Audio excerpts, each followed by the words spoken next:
interview techniques employers use to psych you out. Employers today are all too aware of the costs associated with hiring the wrong person, so they want to be sure they hire the best candidate.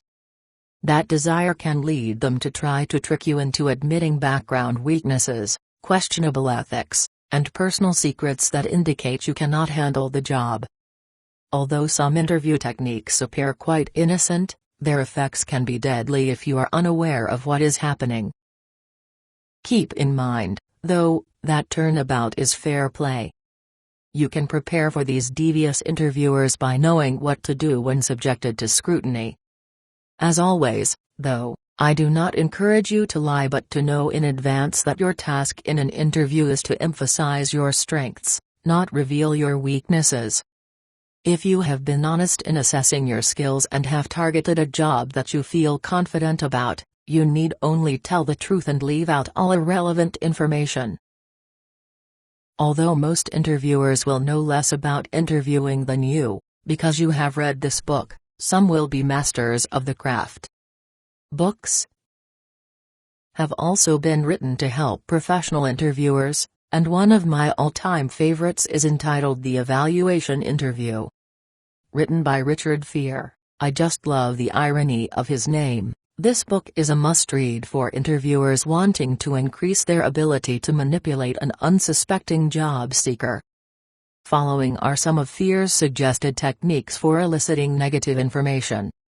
Learn to recognize them so they cannot be used to eliminate you from consideration. Misleading facial expressions.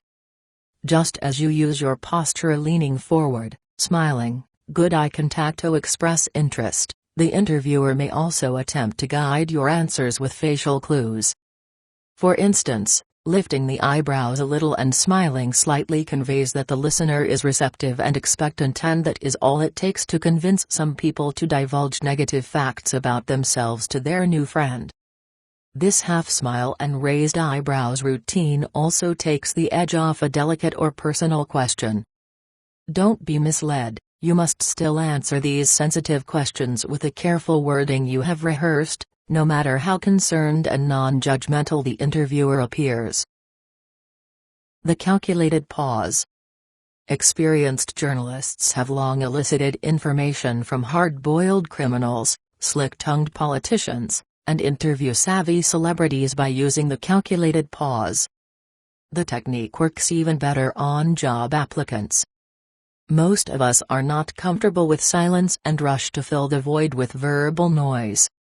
Therefore, when the interviewer says nothing but maintains eye contact, most job seekers feel pressured into either giving more details to their answer or starting another topic altogether. The best way to handle silence is by remaining quiet and appearing pleasant. This response creates a non-hostile standoff, and, in the interest of time, the interviewer eventually asks the next question. Most pauses are measured in seconds, and it is rare for more than 2 to pass without the interviewer realizing you have not fallen for this ploy. If you are compelled to say something, at least turn the tables. I think that answers the question, unless there is something else you wish to know, forces the interviewer to become the respondent.